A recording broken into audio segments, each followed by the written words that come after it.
안녕하세요. 이 딥다이브에 오신 것을 환영합니다. 오늘은 좀 복잡하면서도 중요한 얘기를 해볼까 하는데요. 교통사고 후에 척추 압박골절 진단을 받았는데 보험사가 보험금 지급을 거절한 사례입니다.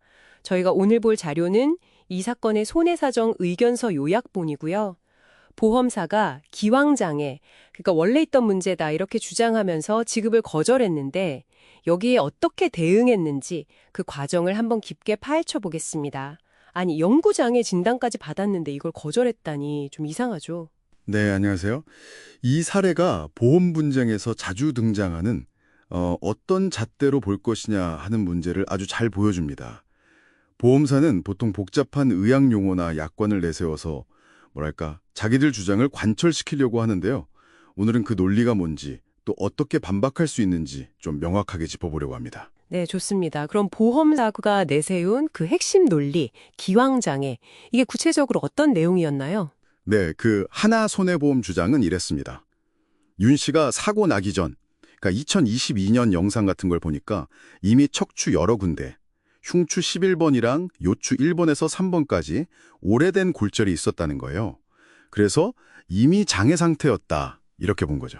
이미 장애 상태였다.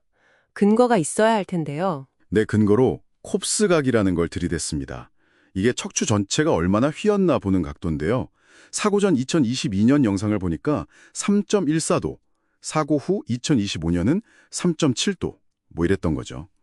근데 보험사 약관을 보면 이 두 각도 모두 약간의 기형, 그러니까 장애율 15%에 해당한다는 거예요. 아, 잠깐만요. 그럼 사고 전에도 15% 장애, 사고 후에도 15% 장애니까. 그렇죠. 15% 빼기 15%는 0%, 즉 사고로 인해 추가되거나 더 심해진 장애는 없다. 이런 계산인 거죠. 게다가 골다공증 얘기도 꺼내면서 사고가 기여한 건 한 50에서 60%밖에 안 된다. 이런 식으로 나중에 보험금을 주더라도 확 깎을 여지를 남겨둔 거예요. 허허, 이거 정말 사고로 새로 뼈가 부러졌는데 그건 쏙 빼고 척추 전체 모양만 가지고 얘기하는 거네요. 네, 맞습니다. 이번 사고로 얼마나 다쳤어요? 이걸 묻는 게 아니라 원래 상태보다 얼마나 더 나빠졌어요? 이걸 묻는 식으로 질문을 비틀어버린 거죠. 후자는 입증하기가 훨씬 어렵거든요. 보험사가 자기들한테 유리한 기준만 딱 골라서 쓰는 아주 흔한 전략입니다. 아, 정말 흔한 전략이군요. 자, 그럼 윤 씨 측에서는 가만히 있지 않았을 텐데요. 여기서 이제 독립손해사정사가 등장하는 거죠. 어떻게 반격했나요? 네, 독립선해사정사가 아주 중요한 역할을 했습니다. 크게 세 가지 포인트로 반박했는데요. 첫 번째는 보험사가 근거로 든 그 콥스각 측정 자체를 공격했습니다. 이게 재는 사람에 따라서 좀 결과가 달라질 수 있다. 주관적이고 오차 범위도 크다. 이 점을 지적한 거죠. 예를 들어서 3.14도라고 나왔지만 이거 사실 3.0도나 3.7도로도 측정될 수 있는 거 아니냐. 이렇게 보여주면서 보험사 주장의 정밀도가 떨어진다는 걸 파고든 겁니다. 아, 잣대 자체가 좀 흔들릴 수 있다. 이런 거군요. 신뢰도 문제 제기. 그럼 두 번째는요? 두 번째는 훨씬 더 직접적인 증거를 내밀었습니다. 척추 전체 모양 말고요. 이번 사고로 딱 부러진 제12 흉추뼈, 바로 그 뼈 자체에 집중한 거예요. 이 뼈가 얼마나 꺾였는지 국소 후만각이라는 걸 재봤더니 23.5도가 나왔어요. 이건 약관 기준으로 보면 뚜렷한 기형, 즉 장애율 30%에 해당합니다. 와, 벌써 0%에서 30%로 뛰네요. 네, 근데 더 확실한 게 있습니다. 척추체 압박률인데요. 사고 나기 전 2021년 영상에서 제12 흉추 높이가 3.05cm였는데 사고 후 2025년 영상에서는 1.14cm로 확 주저앉은 거예요. 이걸 계산해보니 압박률이 무려 62.7%가 나왔습니다. 62.7%요? 네, 이건 약관상 심한 기형이고 장애율 50%에 해당하는 아주 명백한 수치죠. 이야, 어떤 잣대를 들이대느냐에 따라 장애율이 0%에서 15%, 30%, 50%까지 이렇게 달라질 수 있군요. 정말 놀랍네요.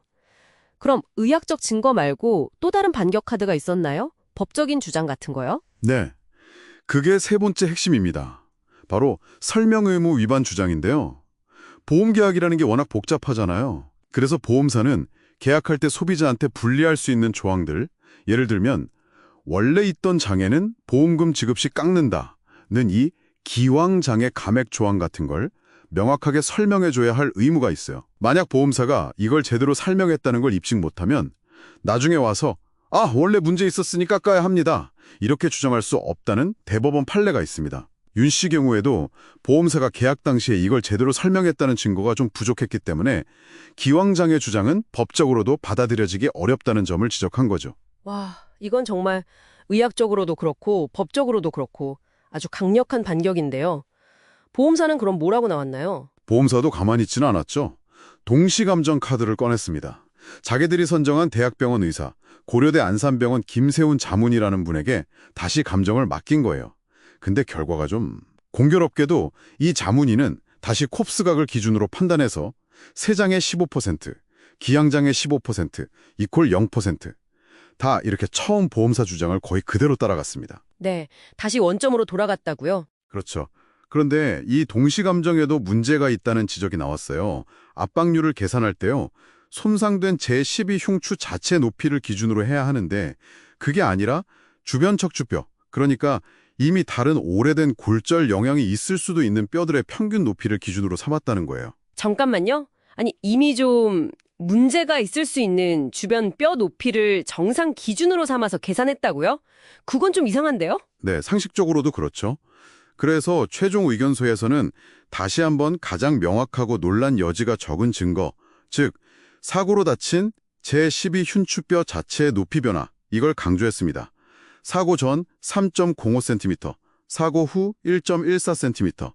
이걸로 계산한 압박률 약 62.62%.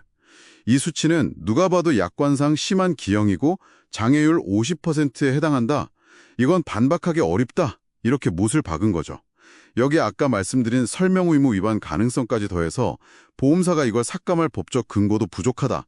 이렇게 최종 결론을 내린 겁니다. 자, 오늘 이 딥 다이브를 통해 여러분께서 꼭 기억하셔야 할 점들이 보입니다.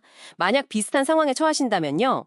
첫째, 기왕장애, 콥스각, 압박률 이런 용어들이 뭘 의미하는지, 보험사가 이걸 어떻게 쓰는지 알아두셔야 합니다.